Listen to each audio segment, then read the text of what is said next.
देखिए भाई साहब, बहुत बहुत धन्यवाद आपका।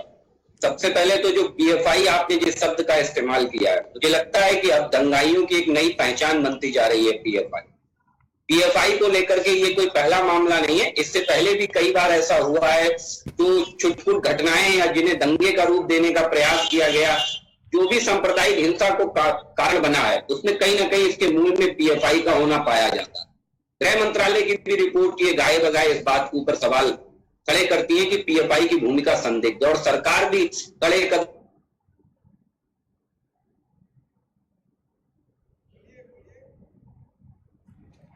हाँ, रखिए अपनी बात। विकास पांडे जी, आवाज पहुंच पा रही है क्या मेरी आप तक?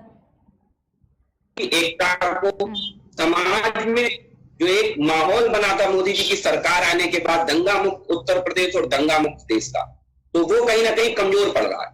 मुझे लगता है कि इन सारी चीजों को कमजोर करने का जो प्रयास पीएफआई हो या इस तरीके के जितने भी संगठन हैं वो कर रहे थे, तो वो कहीं ना कहीं इन सब सारी चीजों को धीरे धीरे कंट्रोल करने के लिए ही आज माननीय मोदी जी के नेतृत्व में और योगी जी के कर्मठ नेतृत्व में पुलिस अपना काम कर रही है। और इसका जीता जागता अभी आपने उदाहरण दिया है कि एक दंगाई ने आज स्वयं आकर के समर्पण किया है। मुझे लगता है कि इससे पहले ऐसे उदाहरण नहीं देखने को मिलते थे जहां अपराधी स्वयं जाकर के समर्पण करें।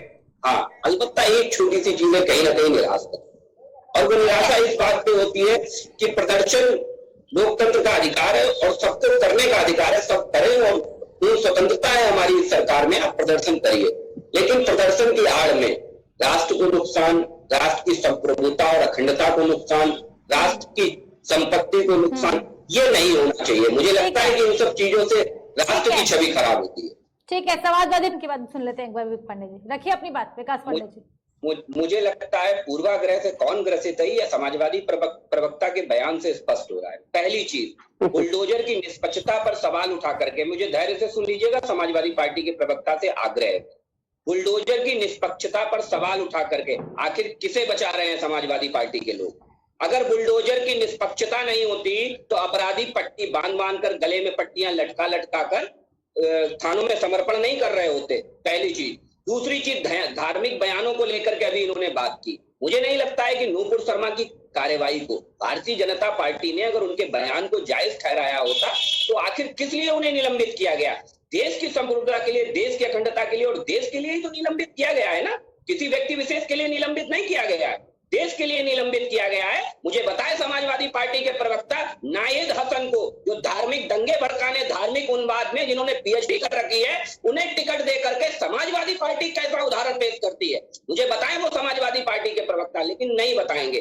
कारण कि दंगों की संस्कृति जिनका राजनीतिक आधार रही है समाजवादी पार्टी का, उन्हें इससे कोई सरोकार नहीं है कि दंगे होने चाहिए। वो तो खुश हैं, अलबत्ता समाजवादी पार्टी के लोग तो आज खुश हैं कि आखिर भारतीय जनता पार्टी ये कहती रही है कि दंगे नहीं, वो तो चाहते थे उत्तर प्रदेश में दंगे हों। और मुझे लगता है कहीं ना कहीं इसमें समाजवादी पार्टी का कनेक्शन भी निकल सकता है। कोई बड़ी बात नहीं, जांच होगा, दूध का दूध पानी का पानी आएगा। समाजवादी पार्टी के प्रवक्ता एथिक्स और स्टैटिक्स पे बहुत बात कर रहे थे। मुझे बता दूं, एनसीआरबी के आंकड़े ये भी कहते हैं कि 2017 से पहले उत्तर प्रदेश में 250 दंगे हुए थे समाजवादी। चलिए मैं 17 के बाद के आंकड़े देता हूं आपको। आप सुन लीजिए मेरे भाई, सुन लीजिए, मैंने धैर्यपूर्वक सुना, सुन लीजिए। मुझे मालूम है ना, आपने आंकड़ों की बात की तो मैं बताए दे रहा हूँ। हत्या में उत्तर प्रदेश पूरे देश में नंबर 1 था एनसीआरबी के आंकड़ों के मुताबिक। कब्जा प्रथा होती थी कभी उत्तर प्रदेश में 2017 से पहले, और आज कब्जा मुक्त और दंगा मुक्त उत्तर प्रदेश हमने दिया, किसी और ने नहीं दिया, यही योगी जी की सरकार ने दिया। और उसी का कारण है, किसी का कारण नहीं, केवल विकास का कारण है और दंगा मुक्त उत्तर प्रदेश का कारण है, धार्मिक सौहार्द का कारण है कि 2022 में हमें पुनः उत्तर प्रदेश में बहुमत मिला।